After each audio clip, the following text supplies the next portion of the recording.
உலகத்துக்கே பிரம்மாண்டமான விளையாட்டு திருவிழா அப்படின்னா அது ஒலிம்பிக் போட்டிகள் தான். இந்த ஒலிம்பிக் போட்டிகள் 33வது ஒலிம்பிக் போட்டிகளை பிரான்ஸோட தலைநகர் பாரிஸில் ஜூலை 26ஆம் தேதியிலிருந்து ஆகஸ்ட் 11ஆம் தேதி வரைக்கும் நடக்க இருக்கு. லண்டனுக்கு அப்புறமா 3வது முறையாக ஒலிம்பிக்ஸை நடத்தக்கூடிய நாடு பிரான்ஸ் தான்.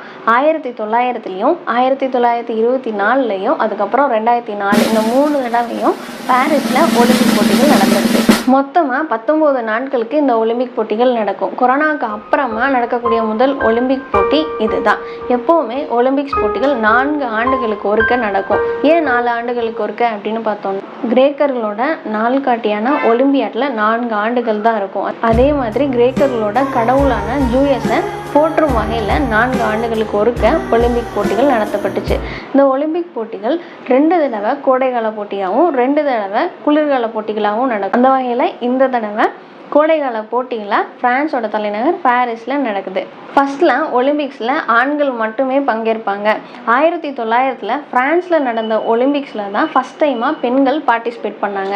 மொத்தம் 997 பேரில் 22 பெண்கள் இருந்தாங்க. அதே மாதிரி பாரிஸில் நடந்த 1924ஓட ஒலிம்பிக்ஸில் தான் கோடைக்கால போட்டிகள் குளிர்கால போட்டிகள்னு 2 வகையான போட்டிகள் நடத்தப்பட்டுச்சு. ஒலிம்பிக் அப்படின்னாலே ஒரு முக்கியமான நிகழ்வு இருக்குது. அது என்ன அப்படின்னு பார்த்தோம்னா தீபம் ஏற்றும் நிகழ்ச்சி தான்.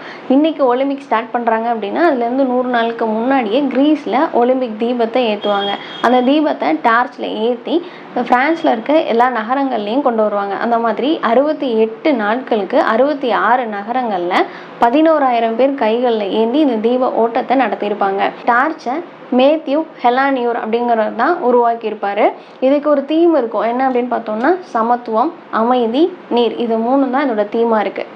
பிரான்ஸில் மொத்தம் 35 இடங்களில் இந்த ஒலிம்பிக் போட்டிகள் நடத்தப்படுது. இந்த 35 இடங்களுமே ஏழ்மையான பகுதி மக்கள் வாழ்கிற இடமா இருக்குது. ஏன் அப்படின்னு பார்த்தோம்னா அந்த இடத்தோட வாழ்வாதாரத்தை அதிகம் பண்ணுறதுக்காகவும் இந்த ஒலிம்பிக் முடித்த உடனே இதுக்கான கட்டமைப்புகளை அந்த மக்கள் யூஸ் பண்ணிக்கலாங்கிறதுக்காகவும் இந்த 35 இடங்களில் ஒலிம்பிக் போட்டிகள் நடக்குது. ஒலிம்பிக்ஸில் 32 விளையாட்டுகள் 329 பிரிவின் கீழே நடக்குது.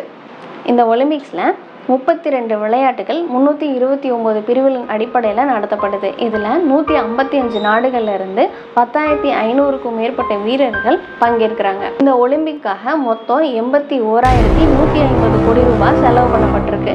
கடைசியாக நடந்த 3 கோடைகால போட்டிகளுக்கு பண்ண செலவை விட இந்த செலவு குறைவாக இருக்குது. அதிகமாக பாதுகாப்புக்கும் ட்ராவலுக்கும் தான் அதிகமாக செலவு பண்ணியிருக்காங்க. மொத்தம் 26,000 கோடி ரூபாய் பாதுகாப்புக்கும் ட்ராவலுக்கும் செலவு பண்ணியிருக்காங்க. இந்த அமௌண்ட்டு அதிகமும் ஆகலாம் அப்படின்னு சொல்லியிருக்காங்க. இந்த ஒலிம்பிக்கில் ஒரு பெரிய சேஞ்சஸ் கொண்டு வந்திருக்காங்க. அது என்ன அப்படின்னு பார்த்தோம்னா இந்த ஒலிம்பிக்கோட தடகள ட்ராக்கோட கலரை பர்பிள் கலரில் மாற்றிருக்காங்க. இதுக்கு முன்னாடி எல்லாமே ரெட் கலரில் தான் யூஸ் பண்ணியிருப்போம். இந்த தடவை தான் பர்பிள் கலரில் கொண்டு வந்திருக்காங்க. அதே மாதிரி ஒலிம்பிக்ஸோட தொடக்க நிகழ்வுகள் எப்பவும் மைதானத்தில் தான் நடக்கும். இந்த தடவை பிரான்ஸ் நாட்டோட சென் நதியில் நடக்கிறதா அறிவிச்சிருக்காங்க.